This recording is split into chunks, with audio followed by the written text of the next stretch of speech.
Okay, and just give it a few seconds. And you are now live. Hey, well, good afternoon, everybody. Welcome to another chat. We're really pleased to have Naomi Whitehead with us. We met Naomi in Sheffield on a training event, and we've undertaken the training that you guys deliver as well, and it kind of relighted a passion in us. So thank you for that. So tell us about how you got into the solution focused approach, Naomi. What drew So, you to it? what drew me to it? Hmm. Well, I was working as a drugs worker in the youth offending team in Sheffield, and working between the drugs project and the youth offending service, although I sort of insisted on remaining within the drug service and doing it that way around, just because the values in the drug service were more closely aligned to my way of working, in the sense that it was about fundamentally trusting your clients and respecting their unique position and being curious about what was wanted and sort of facilitating their ability to progress in the ways that was useful to them. And within the youth offending team, there was lots of workers who were working in that way too, and it was, a really inspiring organisation in many ways. But it was just nice to kind of have the freedom to sort of bring some of that harm reduction philosophy, which acknowledges, people take risks, people take drugs, people do sexually risky behaviours, but if you accept and acknowledge that might take place, and then you work from, well, what would be the safest way to do that, and what would be most likely to lead you to make your change, then that felt like a really healthy framework. So when I discovered solution focused practice and I was trained at Brief, I noticed, here's an ideal approach that will fit perfectly with those values. Right, so you did your initial training at Brief in London. Mm-hmm. Yeah, and I mean, I know you've obviously gone on a long way since then, and you've got loads of exciting projects. So which one do you want to start with? Ooh, that's a question. What do I want to start with? Well, I think I'd like to start with one of my projects, which is called Focus Flow, which I've been working on for about 18 months with my colleague and friend, David Bell.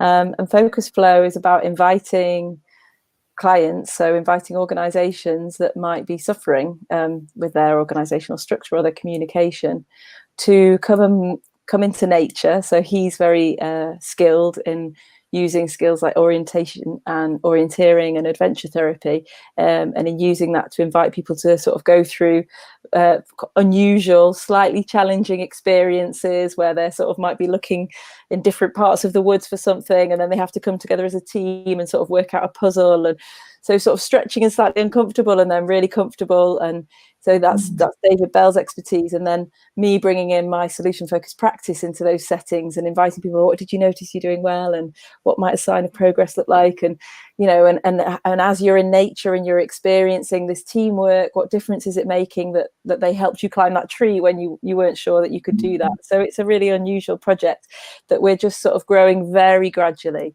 and we might continue to kind of explore the possibilities for that over the next 12 months. But I just found out this morning that there is a chance that a project that supports people who've got people with learning disabilities who work in a drama project called Under the Stars might be interested in seeing how we can provide like a unique experience. Wow. That actually sounds amazing. Yeah. Orienteering is a good way to get group cohesion. Yes. Yeah, and finding the clues. Yeah, finding the clues. That's a lovely phrase. Yeah. So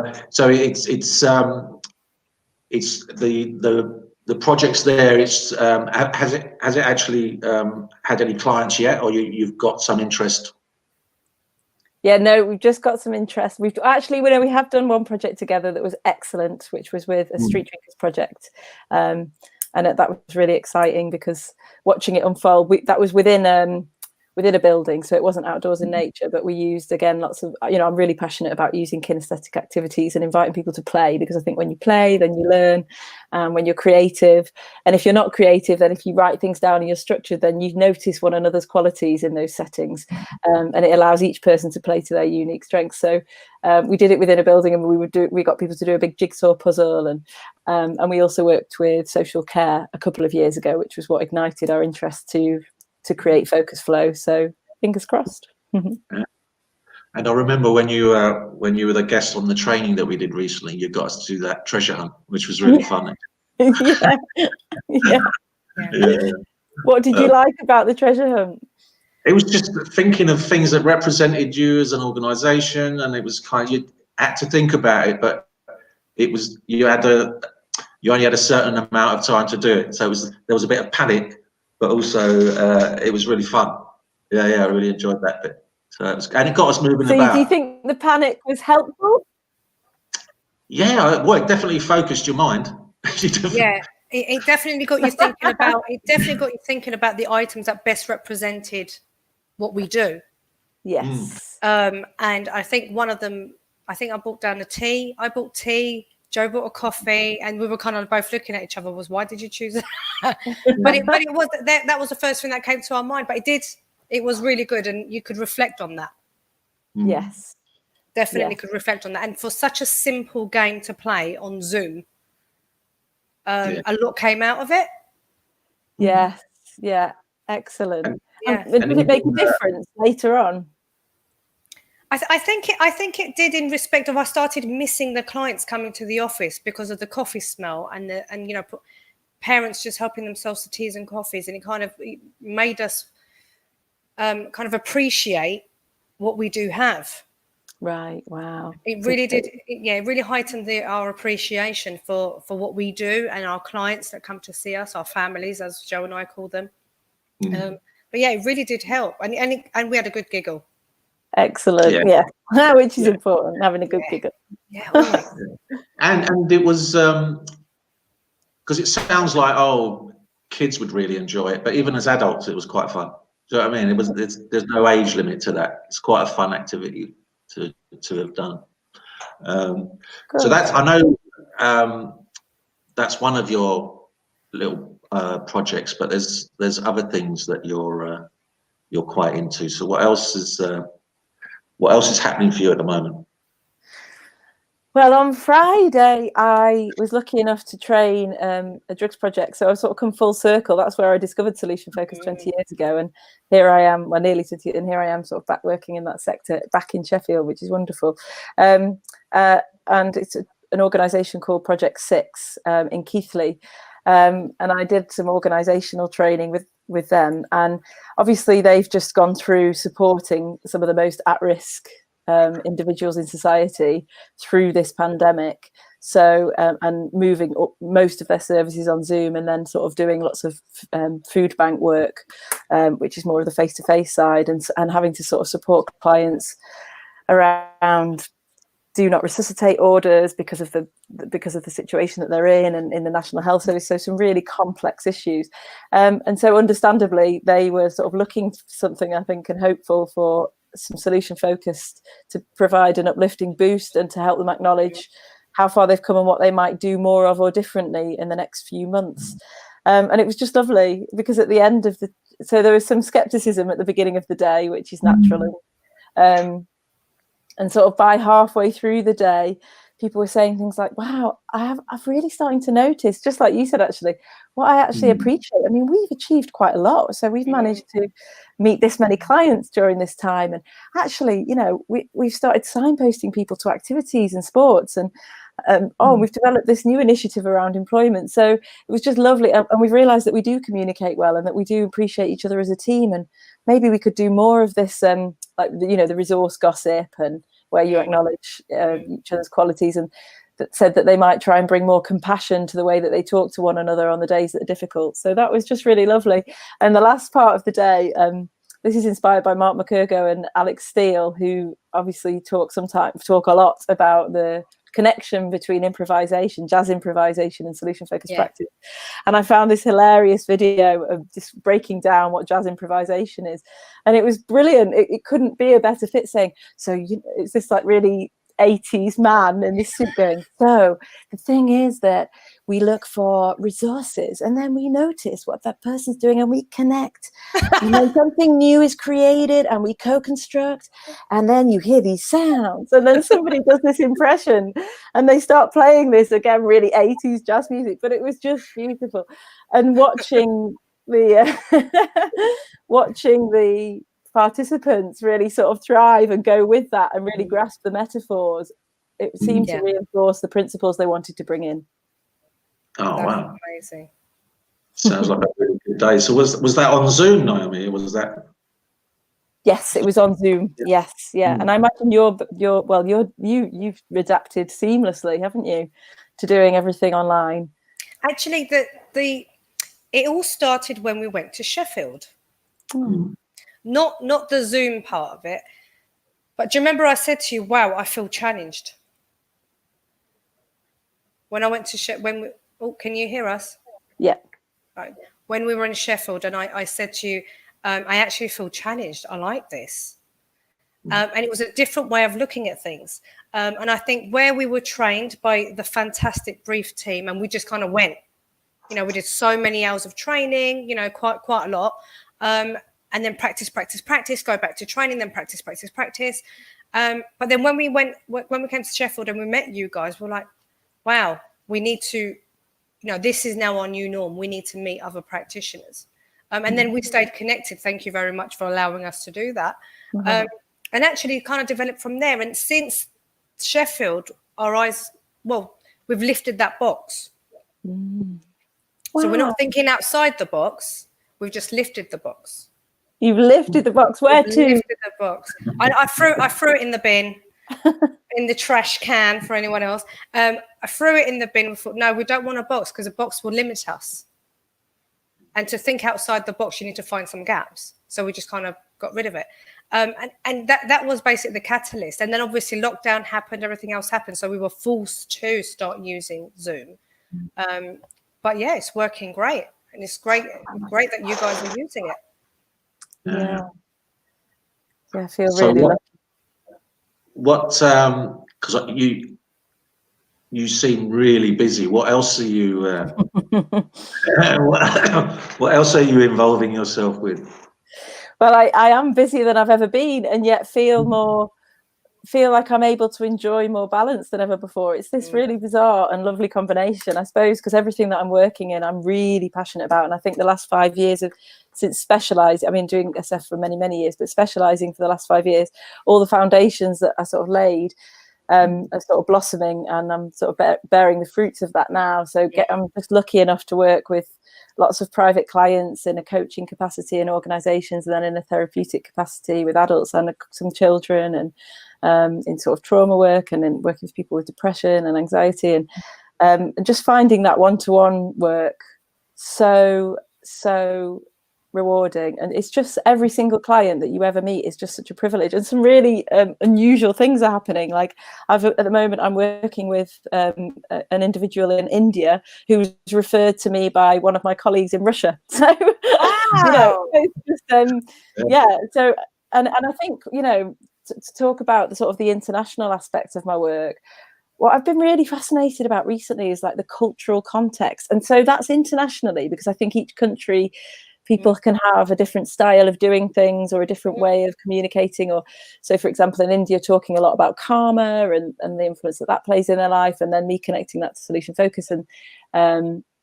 And then in Finland, people sort of use this gentle, respective equality and minimalism sometimes. So, I've been lucky enough to come into contact with Peter Sunburn, and that's influenced my work.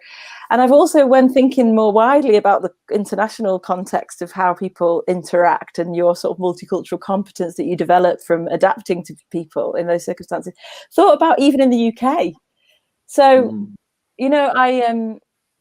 I had a client referred to me, a really young client referred to me from more your sort of area, sort of more sort of southern England.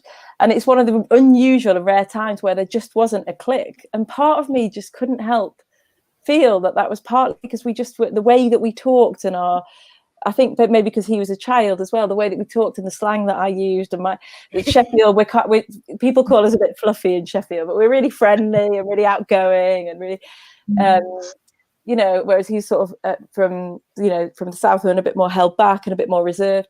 And one of my supervisors is from Stoke-on-Trent, which is where I grew up, which is like all about being grassroots and a bit of banter, and that really suits me. And I just think, hopefully I can adapt to anyone. It's not about just suiting me, but I think it's interesting, isn't it, how the sort of cultural differences and how you dance together in that conversation to develop new possibilities, where you're really acknowledging and sort of responding intuitively to that in ways that work.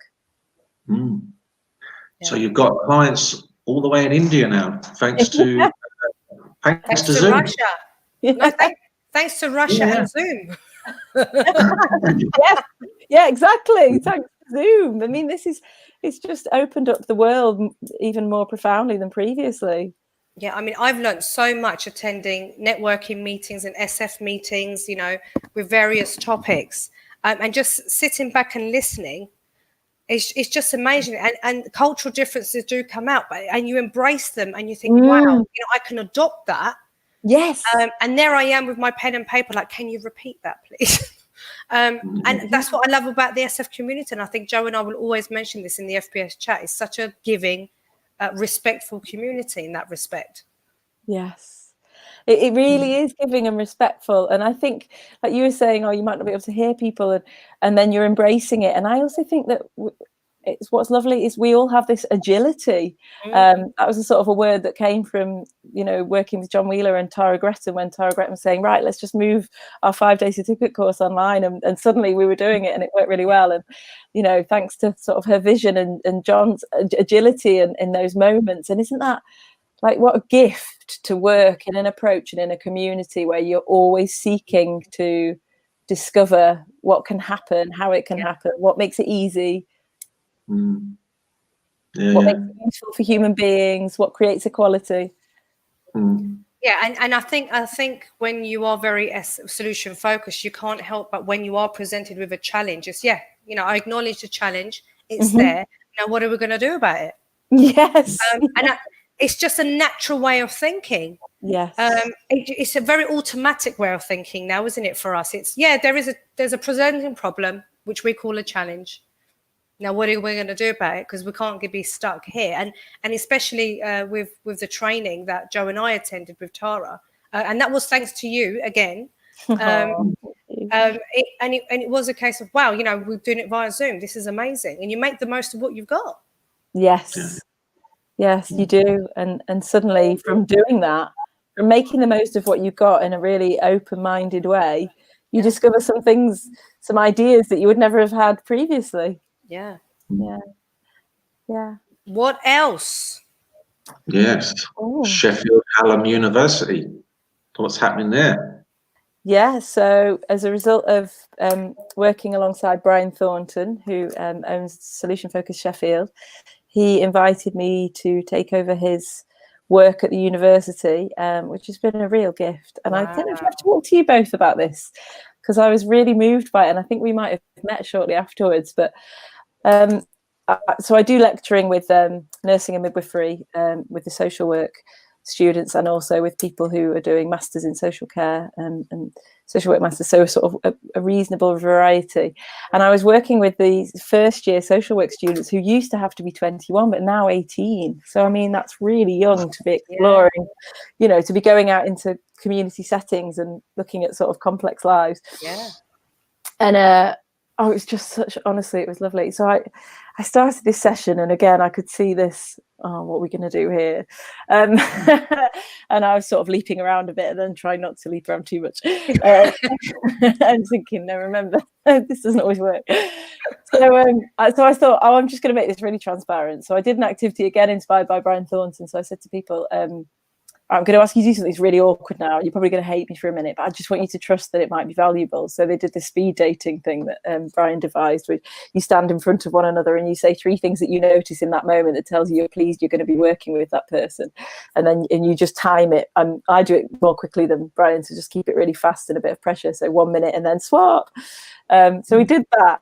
And I think because I'd set it up and said, you're going to hate me, but please do it anyway and trust me, then it went okay. And then after that, I got us in a circle and I was throwing the ball and I said, I really want to hear, like, what inspired you and what really matters to you about choosing to take a career in social work and beginning these studies in this way. I just want to get to know a bit more about you. I'm fascinated to hear that. And they all were just looking at me going, well, I don't know.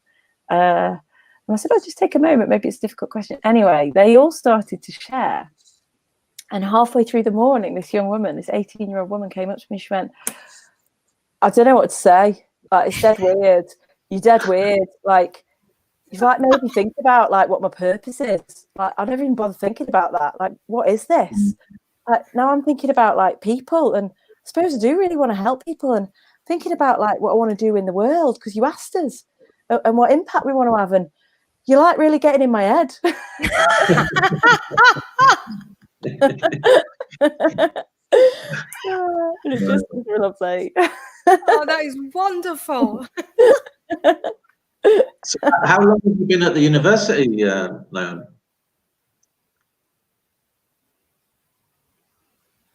Say again?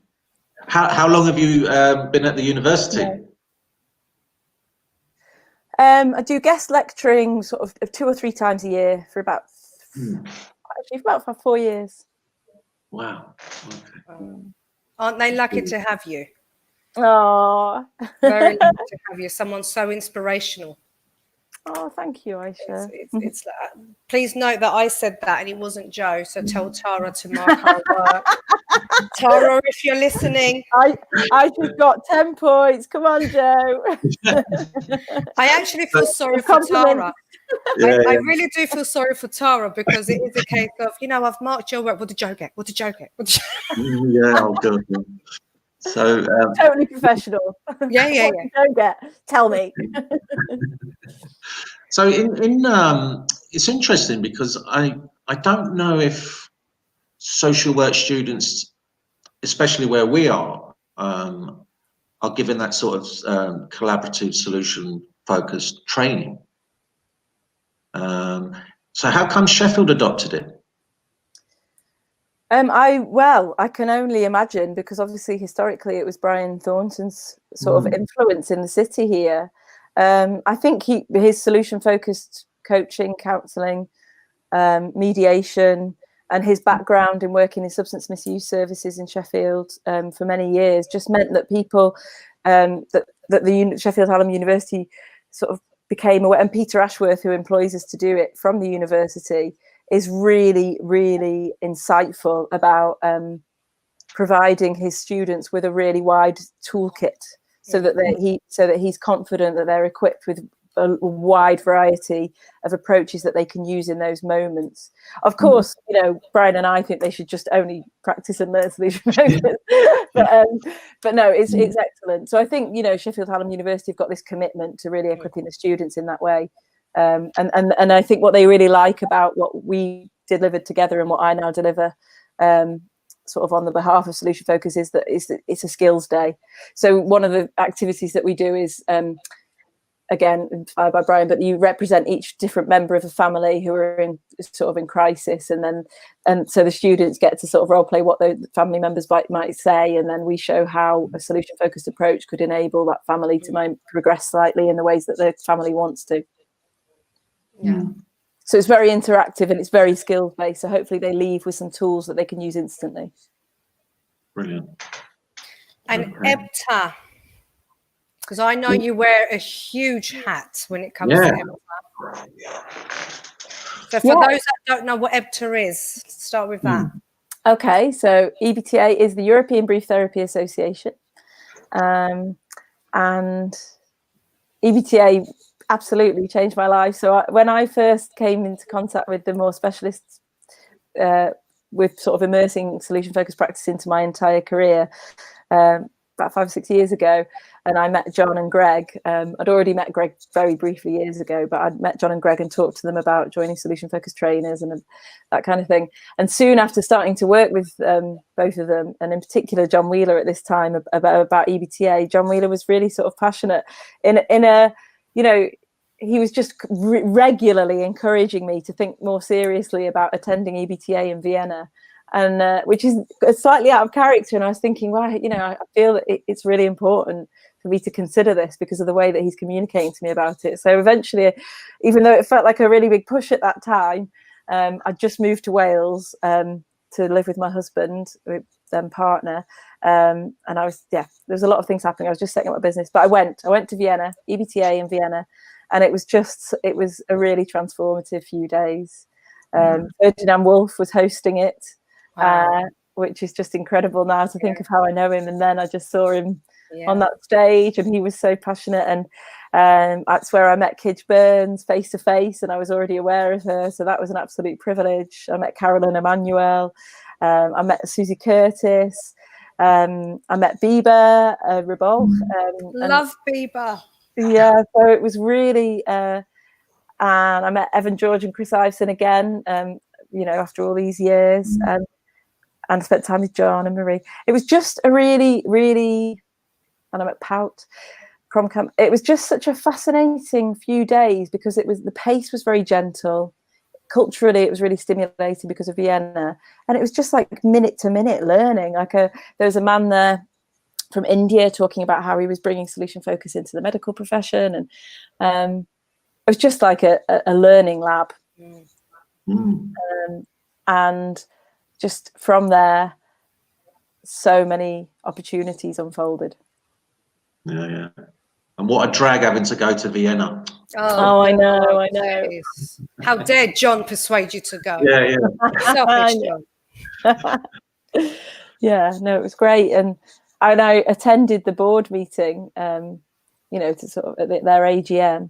And I just remember being really struck by the members of the AGM and the members of the board, how curious and kind and exploratory they were with one another about, you know, how to sort of progress certain agenda items for the sake of continuing the conference and all of the actions in spreading solution focus internationally. I was really struck by that. There's something very elegant, and I thought, I'd really like to be more of a part of this. And then a few years later, John following John Wheeler's footsteps and taking over as the UK rep. Ooh, so you represent us. Yes. Fantastic. Yeah, and I think the conference this year, if it can go ahead, will be really special after what everybody's been through. Yeah, I'm still trying to twist Joe's arm, Naomi. So can you give us a reason why Joe and I must attend? Yeah. You will definitely, because it just always happens, end up meeting someone who you've read or watched or been inspired by, and you'll have a face-to-face conversation, and it might even surprise you. You will learn, you will get a new perspective on either work or personal life. You will experience like European culture, but with an international cohort, and it will be a collective experience that will be, I imagine, quite profound. Did you hear that, Joe? Very good. It's like very, very well sold. Very good. I love it. I should have just said that. Yeah. But I'm actually here like a child, stamping my feet. Please take me, please. Oh, it'd be wonderful, and you're doing so much. You know, it'd be really, it'd be such a rich exchange for the people meeting you, and vice versa. No, and the venue looks stunning. Yes, and Anne-Marie Wolf and her team have worked so hard, and they've held on. Anne-Marie, they've held on to their vision throughout the pandemic to say, you know, and I think there's some real concrete value in that, and saying, well, let's keep planning as if it can continue, and let's be realistic and activate our imaginations. So I think it's sort of that combination which is enabling it to steadily unfold and hopefully take place. Yeah, fingers crossed. Yeah. So Yeah, and among all the things that you're already doing, tell us about Solution Focused Trainers and your involvement there. Yeah, well, my involvement in Solution Focused Trainers is just endlessly a gift. And it's as a result of my involvement with Solution Focused Trainers that, obviously, like I said, that I'm lucky enough to work with all these other colleagues from around the world. You know, that's what brought me into contact with Ursula Buhlmann, who you're obviously hoping to, well, you'll be attending training with around Solution Focused with all the senses in the body. My work at Solution Focused Trainers, I think, is connected to me now having possibilities to work with Elvie Cherney and Dominic Godart and Pam King, and obviously with Tara Gretton, my dear friend and colleague. Well, all of them are, but so there's all of those lovely ripple effects of being associated and connected to John Wheeler and Solution Focused Trainers. But then there's also the really concrete things, which is we get to train cohorts of a really wide variety of people, from teachers to counsellors to psychiatrists to psychologists to people working in organisations, to people in senior management, to people wanting a change of direction who might be working in things like the National Trust or the Wildlife Trust. So it's a really fascinating cohort, as you know, because you're doing it. And I'm training my 10th cohort, and it's just really, it's quite exceptional, I think, being able to interact with people who are learning in such a quick way and embedding their learning. And then saying, you know, for example, one of my students works in organ donation, and you can, so the conversations she has to have, Sammy O'Byrne, you know, are probably some of the most difficult conversations a human being would have to have when she has to talk to families and find out at the point that they've lost someone, you know, whether or not they'd be prepared for those persons, so organs to be donated, and then match those with somebody who requires those. So you can't even imagine the skill required. And to hear her say that the solution focused approach has enabled her to have those conversations slightly more easily and given her a framework that's valuable, is excellent. And just sort of showcases, I think, the multiple applications of this way of doing things. Yeah, I was going to say, it's so diverse, isn't it? Yeah, it is really diverse. It's you know, there's, and you know, anyone can be sitting in front of you, and you can just run with it. Yeah, because you know, it's whatever the client wants, yes, using their language, and that's what's beautiful about it. Yeah, it is. I think that word beautiful. I think Mark McCurgo did some work, didn't he? What makes solution focused practice beautiful? Yes, he did. Oh, maybe I'll start it.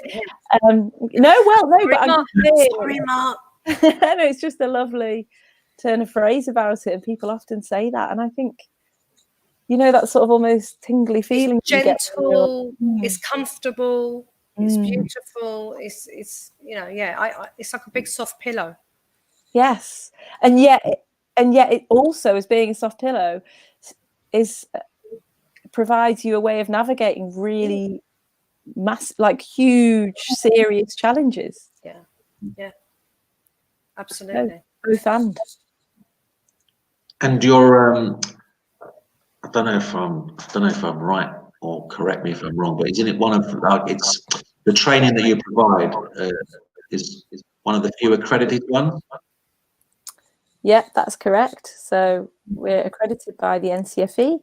We're recognised by the National Counselling Society, and if you do additional hours to our 5-day certificate, then through Solution Focused Trainers, you can progress through the International Alliance of Solution Focused Training Institutes Practitioner, Advanced and Master certificates. And actually, that's another really interesting and intriguing organisation to be a part of, EASTI. And I think again, having all of these different institutes all over the world, from sort of Singapore to Sheffield to London to Bath, who are trying to sort of establish what's important to have in a gold standard of solution focused training, and having those conversations about the ethics and the morals and the assumptions and what has to be prioritized to be recognized by them. It just sort of reinforces and strengthens, I think, what everybody's trying to do. because there's definitely some things that really are solution focused. There's some things that are not, and then there's some things in between. And that's just like endlessly stimulating to discuss with colleagues, isn't it? I'm sure you have this. Yeah. And we were the first. Were we the first ones to do the training via Zoom? Yes. Yes. Yeah. We were the guinea pigs. You were. And it sounds like it went well. What did you particularly appreciate about the uniqueness of that? That I could wear my pajama bottoms in the office and no one would notice. Yeah. That was a joke. No. I think it was still quite inclusive. I think everyone felt valued and respected, and I think Tara was absolutely great. Joe, I know Joe had some reservations, didn't you, Joe? Yeah. But I think on day one, we both quickly realised actually this is working out really well, and it was far more cost effective for us because we would have had to travel down to Bath. Yes.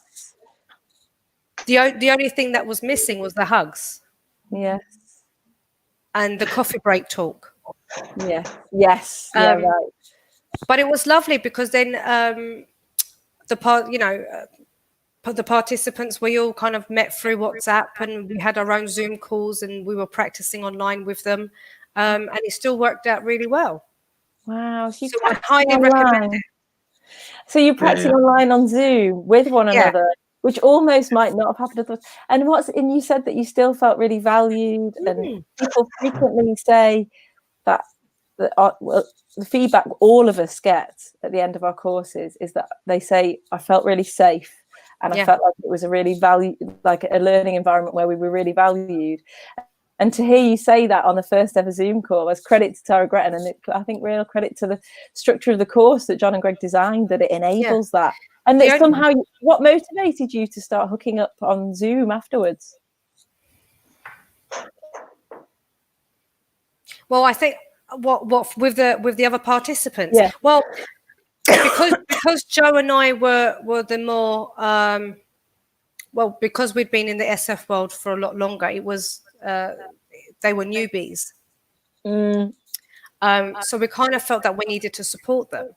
So we did set up a WhatsApp group, but then in supporting them, we were learning a lot as well, as we do for each client, don't we?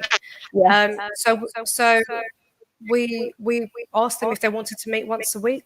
No, was it twice a week, Joe? I can't hear you, Joe. Yeah, twice a week. Yeah. Can you hear me now? Yeah. So we'd meet twice a week on Zoom, and Joe and I would pretend to be clients, and sometimes we had guest speakers. Pout actually joined us. We asked Pout to come in as a guest speaker. So we tried to make it as interactive and a positive experience as we possibly could to help them pass. Wow. And it was lovely, and we're still in conversation. Oh, look, Grainer's just writing. Grainer is one of the ladies that was on the course. Great course, worked well in Zoom. She was also there. So yeah, it was. She's on twice a week. She's saying, "Thank you, Grainer." So yeah, there was two things missing, and that was the interaction in the breaks and the hugs. Other than that, it was absolutely fine. Great, that's so good to hear. Yeah, and having because you can have breakout rooms, so you can still do small exercises between, and what we've found, because obviously our clients now, because of lockdown, we're doing a lot more Zoom. Because some of them are recorded, you can go back over what you've actually said in sessions and really analyze your language, which is fascinating. It's scary to look at yourself, but such a good learning opportunity as well. It is such a good learning, and what a gift that this situation has provided, that you're now doing that in terms of refining your practice. We're just Tara and I are on the microanalysis course with Dominic and Elfie, so we're watching videoed practice of ourselves and using the computer program called Elan, and it's just like you said, it's scary, and then it's just really fascinating. And I mean, what difference do you think it's making to your practice before I carry on talking about it? Because I'm really excited about it. Do you know what? It's I think it's just you look at the questions that you've asked, and I guess like in the beginning when in Milwaukee when they looked at all those hours of tapes, and you think that question just fell flat, completely fell flat, and others because sometimes you can come up with a question on the spur of the moment because it just fits that particular conversation, and then you wonder it had such a good reaction. Is that something that would be useful elsewhere? Oh, that's a lovely question. Had such a good reaction. She's writing it down. Don't note it. She's writing. I am. Do. But the other, I guess, the other side of that is because every client's unique. Mm-hmm. It doesn't. Some questions, a question that was great in one session may just fall flat in another. Do you know what I mean? So it's just and looking at your facial expressions and the way you nod, and you think that's annoying. Or yes. Yes. So it's been brilliant having just looking at yourself, and I found with one particular session, you've got why are you? I found myself having a hope for the clients that they didn't necessarily have. Right. Do you see what I mean? Yes. And it made me look at that and think, it's almost like why are you doing that? It's not your agenda. Yes. So yeah, it's been really, really useful. And that micro-analysis course sounds amazing. Yeah. Tell us about that. You might want to get on. It's really amazing. I just want to say, Joe, I think your level of honesty then is really refreshing, that you're saying, you know, about saying or noticing when it was your agenda and not theirs. And, you know, and I do really believe that the more honest and explicit and transparent we can be about our practice and what we're doing. And so it is what will sort of accelerate and refine the approach to really like unprecedented levels in skill, in enabling change rapidly and in uplifting ways. I think it's really powerful. And to connect what you said then about seeing where it's your agenda or where it isn't. And so what we're looking at in the microanalysis course is, you know, ideas about calibrating. So, you know, when you introduce a new topic and then the client will say, oh yeah, I acknowledge that, and then you acknowledge that they've acknowledged it, then that's kind of calibrated. And our co-speech gestures, of which I use a lot, as you can see in my hands, and you know what difference they make, and sort of being sort of tuned into exactly the impact that might be having, and and about sort of something that's called formulation. So noticing the words that you preserve exactly of the client, the words that you adapt slightly, and where you add new words, and just having a new language that I'm very at the beginning of what feels like a steep and exciting learning curve. So I haven't quite got that grasp of the terminology and technical detail yet, but it's like having a language to describe what we do in greater depth, and a kind of a reason to explore more specifically exactly how you co-construct new possibilities together, and how to do that even more skillfully. Wow. No, it's definitely very impressive. Yeah. In fact, I sent a video. One of our colleagues is always putting himself down as a practitioner. You met him when we came to Sheffield. Yes. And I sent him a video of a really bad session, and I said, "There you go. Analyze this. You know, what should I have asked instead?" Right. Wow. Notice the moments that they were smiling, notice their body language, and notice when I asked a really bad question and what difference that made. Right. Wow. And he sent me a very long list of why I was rubbish. but unless you do that, you can't develop yourself. And it's you know, and I think we're all just really committed to developing ourselves and to developing our stance so that we can listen with a particular quality of attention that enables clients to develop themselves exactly as they'd like to, as quickly and happily as they can, or usefully to them as they can. So it's what struck me about you when we came to Sheffield was how bubbly you are, how committed you are. You know, you are such a professional in your field. and I instantly kind of thought, wow, I like her. I really, really like her. You know, and all the hard work that you put in, it is so evident that you know, you're totally committed to your family and totally committed to everything that you do. And, you know, the list is endless. What keeps you going? Oh, that's really lovely feedback. Thank you. And really lovely question. That I'm really touched by that, Aisha. Thank you. It feels that there, it's lovely to be noticed in that way, in that particular way, because I really do try to balance those two things, and my family are incredibly important, and my work. And yeah, and I have worked bloody hard. Yeah, for the last 5 years, I've done thousands of hours of voluntary work, which also has been genuinely, I've been really lucky to have been invited to be a part of. So it's you know, it's mutually beneficial and an exchange. How do I do it? I think at every point.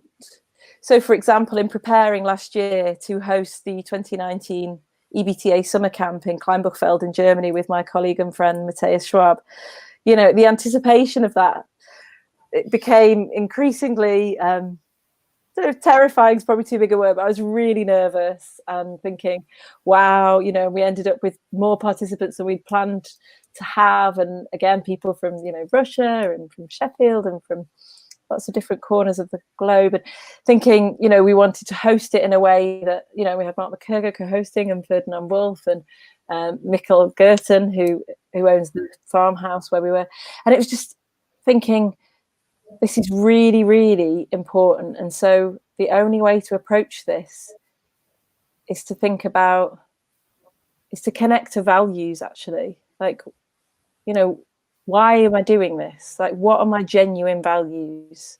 And my genuine values are to enable other people to experience the solution-focused approach in unique settings, like in a summer camp, where they can have informal conversations, where they can ask questions and be safe, where they can have cultural experiences, all simultaneously, that can inspire them in that solution-focused way of being that I actually, alongside John, Ursula, Peter and Ferdinand, wrote a chapter about in the Solution Focus Around the World book that Kirsten's just published, the solution-focused way of being. So I suppose at every step, and the summer camp unfolded, and it was really exciting. And even some of the challenges, I think, were thought-provoking, because there were some sort of issues that arose around gender equality that I hope have inspired the solution-focused community to think about. Yeah, and I guess at every point along the way, it's like connecting to your heart. I remember writing, when I was starting to write that chapter for Solution Focus Around the World, and I was thinking, I can't do it. Obviously, I was co-writing, but I was sort of doing the first draft. I can't do it. And I just lay down on my floor in my bedroom like this. I just need to lie down for a minute. And I just said to myself, what's important? What do I genuinely want to say? And why do I want to say it? And it was like connecting to the heart, and then just sitting back up and trusting the process, trusting me, trusting the other people, trusting solution focus, and just wrote.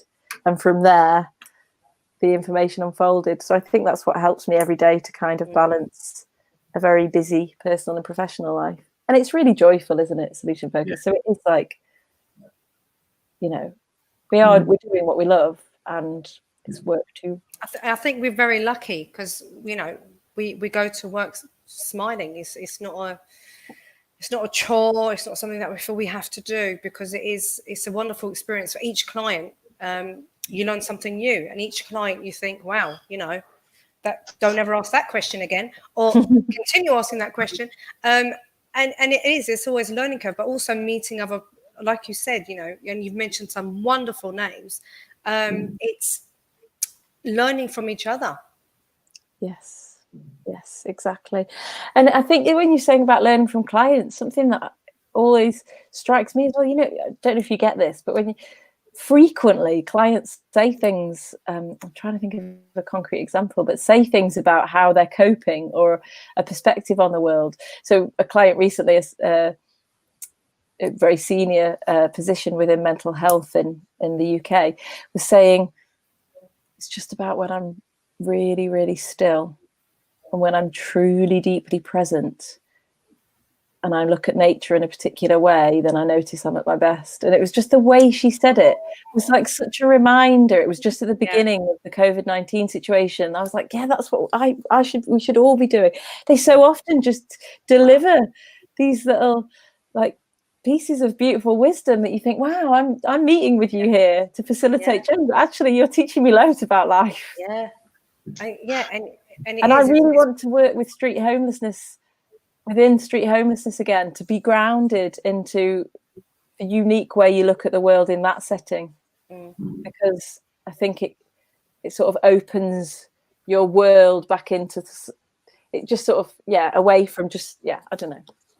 No, and that's what I love about you. You get an idea, you have a vision, and you run with it, and you run with it for the right reasons, and it is to make a difference. It's not about you per se. It's about making a difference for other people, and hopefully if they get one thing out of it that helps them make better decisions for themselves, then that's better than what they already had. And that is the way when I think of you, Naomi, I think, well, what's she up to next? She would have woken up with a thought and run with it. The project would have been written by the end of the day. Emails would have been sent. And it's, well, actually, I had a thought about this. And I absolutely love that. Oh, thank you. That's really lovely. When I worked at shelter, in management in shelter, the manager above me said to me once, "You are the most proactive person I've ever met in my life." So it's really nice of you to say that. I think, I have many flaws, but I think that's one of my skills. But you are, but family-based solutions, you were really proactive, and when you came to Sheffield, and there was 4 of you. I think it gave the training such a boost, and obviously Hannah-Laurie Volkart was just incredible. Fantastic. That video that she showed us of what it's like to experience the world if you have autism was so. I mean, it just gave. I had no idea, and how sensitive you are to noise and sight, and then also the gifts that you have in how you might organise the world. It was brilliant, wasn't it? And the resource that we did, it was so varied. But you at Family Based Solutions really gave that day a boost and an energy, and it was, and you've done so much since then. Yeah, and like I said, it's because you kind of gave us that boost without realising you did it. And it's that energy that you give, which is brilliant, and that really did open up our eyes that day. That's the international guest model as well, again inspired by John Wheeler, the wonderful John Wheeler. But about having an international guest program, it's just so enriching. So we've got John Wheeler, Elfie Cherney and Dominic Godat sort of delivering 3 days, hosted by Tara Gretton and myself in Sheffield on the 30th of November, 1st, 2nd of December. Just sort of pulling together the promotional material for that. But I think we've had Hannah-Laurie, we've had Ursula, Carolyn Emmanuel from London. But I think that Peter Sundman went to train Michael Kjurf for John Wheeler, Ben Furman, and I think for me that's been so. I just think it's excellent to interact with people again with those different sort of ways of working, and maybe in organisations and from different languages, and what happens before and after. When you meet in the evening, and me asking Hannah-Laurie all about Belgium and about what's sort of really typical that they might do in a day or in a ritual, and again you're sort of getting unique ideas, and then that makes you more creative when you're there with either participants or clients, because your mind is full. Absolutely. But empty enough to be filled with whatever the clients so you're also an author then, Naomi? No. I love that compliment, but no, I co-wrote with John Peter one chapter. Okay. But around the world, that book's going to be brilliant, and it is brilliant, and everybody should buy it. I would like you to. And her colleagues who edited that, what an amazing vision, which commenced with her even more incredible vision, which was the SF World Conference, bringing the therapy and organisational solution-focused worlds together in one space in Frankfurt, which was just brilliant. Naomi's Josh is going to write a book in a few years, and it's going to be titled "A Day in the Life of Naomi." And we're going to be knackered, and it's not going to be like a miracle because it's realistic, but it's going to be from the moment she woke up to the moment she went back to bed, and we're going to be reading like, and I look forward to reading that. Thank you, Naomi.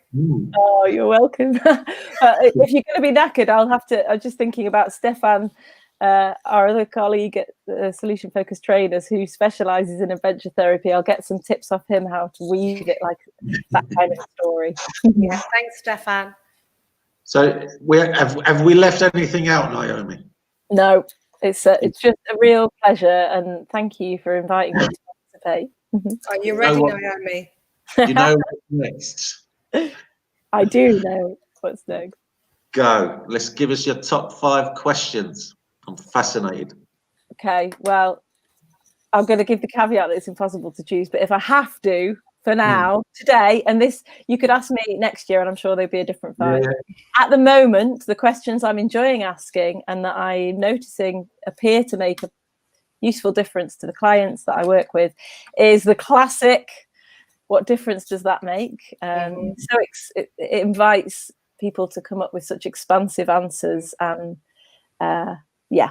and then the next one is, what does it say about you that you managed to do that?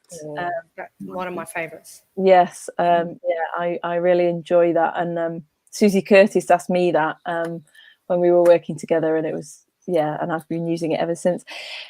And something that I ask, which is what's important to you about this, and I asked it recently to somebody who volunteered to be coached and have that videoed. So you might end up seeing the session one day with Abby Borton Thomas. And I said, what's important to you about this?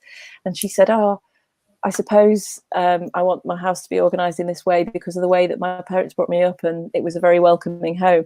And at the end of the session, when I said, what's been the most useful point of today's session, she said, it's when I realised that my desire to have a more organised house and resolve that with my husband is because it's connected to really deep-seated family values. So what will you notice later today that will tell you talking today has been useful? Nice. Yeah. And how does what you're hoping for connect to your values and what it means for you to be in the world? And I just love hearing about people's values. Yeah. Brilliant. Yeah. There you go, number 5. Add to the list. You were so nervous about that. I was. I get nervous about doing all of this stuff, you know. Yeah, but you're a natural. Oh, thank you. I think we definitely need to play back all the tapes that we've done. We've done a few now. Get all these questions together, and that could be our first paper. There you go. Oh, yeah. Yeah. So then you will be published. Yeah, there you go. FBS. The FBS Chat top 5 questions from 100 people, 100 therapists. Oh, yeah, wonderful. Yeah, but don't say it out loud. I don't want people stealing it. No. It's our secret. But it was wonderful because when we were having a live conversation with Gil Green last night, you know, before we even went live on air, he said, I've got my questions ready. And I was like, I thought that was so cute. And, you know, he was really proud of himself for having these fantastic questions at the ready, just there, waiting on his clipboard. Yes. Yeah. You know, like, go on, ask me. Go on, I'm prepared. In fact, feeling prepared is lovely and very important. Yeah. Gil went one step further, didn't he? He said, and I'll give you some questions that I would never ask as well. Oh, nice. Yeah, he gave another flavour to it. Can you remember a question that he would never ask? I've not had the opportunity to watch it yet. One was about how did that make you feel or something. I'm sure that was one. Yeah, there was one about feelings. Yeah, I'd have to go over the tapes and have a look. But 5 great questions. And what do you do to relax? Because it sounds like, I don't know when you get a chance. Say again. What do you do to relax? How do you switch off? A few things which are, so I love I've just found a little running route, and it's 30 minutes and it's uphill for the first half of it, which is just brilliant because you feel really motivated, but then you've done the hard work and then it sort of plateaus. And I don't know, just there's something very special about this running route. It's not very particularly attractive, but yeah, so I run sort of 3 times a week, just a short run. I love hard chatting with my really brilliant friends who are just like, I've got an abundance of playful, witty, lovely, insightful friends. So hard chatting with them, occasionally having red wine. I'm quite healthy days, so occasionally. I like the word occasionally. Yeah. I do quite a lot of meditation. I do that every day. And I love reading. I'm trying to really sort of prioritize reading, not because you want to read solution focus, but just reading, not solution focus. And at the moment, maybe read, I've just bought a new book called Rainbow Milk, which is about a young man who is a Jehovah's Witness, who's gay and who's black. And it's about his like unique journey. And it's just been released. So I'm hoping it's going to be sort of timely and hopefully getting me to think more carefully about how I support the Black Lives Movement in a genuine way. Yeah, absolutely. Aww. What about you two? How do you relax? Joe? I like the red wine bit, Naomi. I'm with you. A glass of red can't do any harm, can it? Brilliant. And since the course, actually, been reading a hell of a lot more. Right. Really getting into it. Which has really been good. Mainly solution focused stuff at the minute, but reading more about the history of it, which was quite fascinating. Yes. Which book are you reading? So I've read there was a Milton Erickson one with Jay Haley. I can't remember what it was called now. I'm currently reading Linda Metcalf's one. Solution focused narrative therapy. So combining the two approaches together, that's really interesting. Yeah. So yeah, just and now the football's back. Obviously, watching a bit of footy. See if you were to look at our work. Liverpool. Liverpool. Yeah, well, it was inevitable. It was just a matter of time. Do you know what? I really like the manager. Yeah, you see, my husband. So do I. My husband thinks he's really solution focused without naming it. I think he is brilliant. Yeah, definitely is, because the way he's got all them players just enjoying life, enjoying football. Yeah. So yeah, that's what I do. Don't know what I think Aisha's on the brandy or something. Gin. I tend to, I honestly, and I do find it relaxing. So we've joined Elliot Connie's Solution Focused University. Oh, great. And I'm literally, I wake up at 2 a.m. and I log on. Wow. And I just listen. And, subconsciously you're learning so much just by listening. And I might have it in the background while I'm loading the dishwasher, unloading the dishwasher. And it's just, the energy is just there. Yeah. It's just there. And I absolutely love it. And what else do I do? I don't drink as much wine as Joe does. That's another FBS chat altogether. Netflix is my thing when there's something on. And bog roll TV, I call it. Something. And I don't want to watch anything that reminds me of any clients either. It has to be just bog roll. Yes. What's your current bog roll? Well, which is a bit, work orientated, but we've just finished watching The Sinner, haven't we, Joe? Which was really cool. Oh, I do like The Sinner. Just, which one was I watching? This has just turned into a conversation. I love it. Oh, that one's really good. The Sinner's really, really good. Just any sort of comedy that comes on. I just need a bit of comedy. It's just so funny. And even though SF doesn't tire you out emotionally. No. It really doesn't. But it's the other things behind the scenes as a charity, your worries and trying to move forward and everything else, which, you know, I've got to say a huge thank you to every ASF person that we've spoken to, because you've all contributed in some shape or form in helping us move the charity forward. Every single one of you. And yeah, but it's, you know, just Netflix and Elliot at the moment. I keep messaging Elliot to say, you know, I wake up with you, I go to bed with you, I wake up in the middle of the night with you. You know, our partners are going to start talking. You need to stop doing this to me. And he just laughs, bless him. You know, but yeah, it's really cool. Brilliant. Really cool. But you must let us know about that training in November. Yeah, will do. Would be just letting Joe know that we will be attending. Joe's in charge of the finances, you see. Ah, okay. So, and if anyone wants to join your training, they can just go onto the website, Solution Focused Trainers. Yeah, and just send an inquiry to me. So, I mean, yeah, and then we'll take it from there. I'm just putting it on here. So, any last words from you guys, and then I will draw it to a close. Just thank you. It's really, really lovely. Really lovely to chat to you like this and exchange ideas and think about what's important. Thank you. No, we love Well, it. just, thank you for being you and being so helpful and so passionate. The passion comes through.